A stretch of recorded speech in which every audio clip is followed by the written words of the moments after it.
కాకరకాయ deep fry కర్రీకి కావాల్సిన పదార్థాలు: పెద్ద ముక్కలు కట్ చేసుకోవాలి కాకరకాయలు, ఉల్లిపాయలు, పచ్చిమిర్చి, పసుపు, చింతపండు, కారం, ఉప్పు, జీలకర్ర, ఆవాలు, వెల్లుల్లి రెబ్బలు,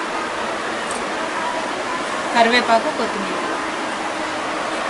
ముందుగా కుక్కర్లో వేసి వాటర్ వేసి చింతపండు, వాటర్, పసుపు, ఉప్పు వేసుకొని ఒక 2 విజిల్స్ వచ్చే వరకు ఉడికించుకోవాలి. ముందు కుక్కర్లో మనం కాకరకాయ ముక్కలు శుభ్రంగా కడిగి కాకరకాయ ముక్కల్ని కుక్కర్లో వేసుకోవాలి.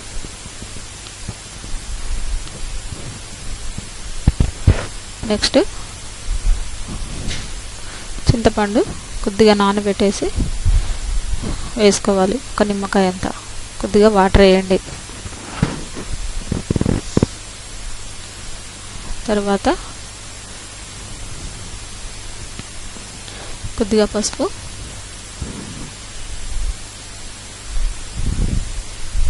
కొద్దిగా ఉప్పు వేసి సరిపడ ఉప్పు వేసిన తర్వాత కొద్దిగా పైనకి కిందకి అన్న తర్వాత మనం కుక్కర్ మూత పెట్టేసి ఉడికించుకోవాలి. ఒక 2 విజిల్స్కి మనకి కాకరకాయ ముక్కలు ఉడికిపోయాయి.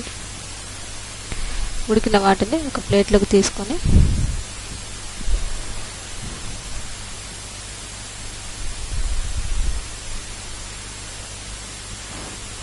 ఇలా ఒక ప్లేట్లోకి తీసుకున్న తర్వాత కొద్దిసేపు చల్లారిన తర్వాత కళాయి పెట్టేసి మనం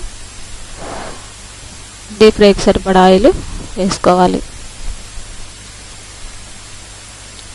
కొద్దిగా ఎక్కువగానే వేసుకోవాలి. కాకరకాయ ముక్కల్ని వేయించుకోవాలి కాబట్టి ఆయిల్ వేడెక్కిన తర్వాత ఈ ముక్కలన్నిటిని కూడా వేసుకోవాలి.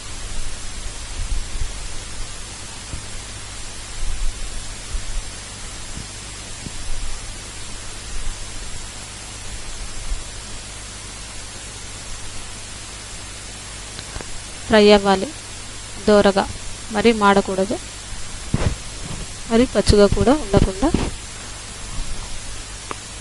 బ్రౌన్ కలర్ వచ్చేంత వరకు వేయించుకోవాలి.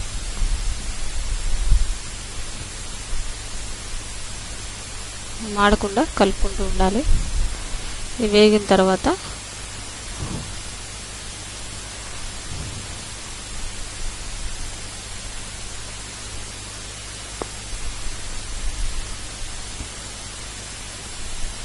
పక్కకు తీసి వేరే ప్లేట్లో తీసుకోవాలి.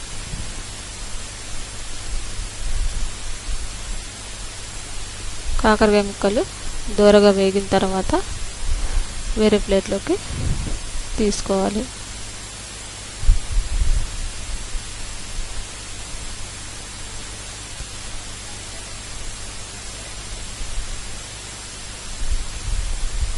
ఇలా ఇందులో ఇంత ఆయిల్ అవసరం లేదు కాబట్టి మనం కొద్దిగా ఆయిల్ తీసేసి తాలింపుకి సరిపడా ఆయిల్ ఉంచుకొని దీంట్లో జీలకర్ర, ఉల్లిపాయలు, పచ్చిమిర్చి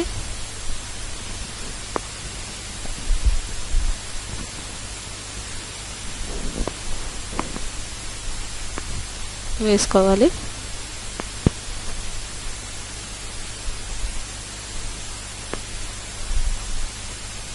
వేసిన తర్వాత ఒక 10 నిమిషాల పాటు వేగనివ్వాలి. దీంట్లోనే పసుపు,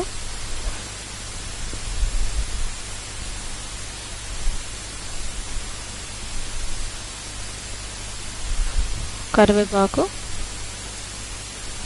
ఇందులోనే కాకరకాయ ముక్కలు కూడా వేసి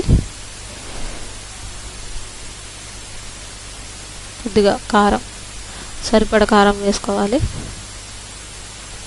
ఇందాక మనం ఉప్పు వేసుకున్నాం కాబట్టి కావలసిన వాళ్ళు మళ్ళీ వేసుకోవచ్చు. వెల్లుల్లిపాయలు ఇలా దంచి చివరగా వేసుకోవాలి. అంతే, మనకి కూర రెడీ అయినట్టే. ఈ రైస్లోకి బాగుంటుంది.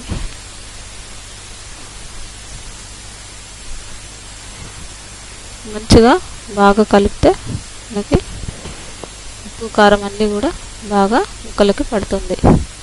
చివరగా మనం కొత్తిమీర వేసుకొని స్టవ్ ఆఫ్ చేసుకుంటే కూర రెడీ.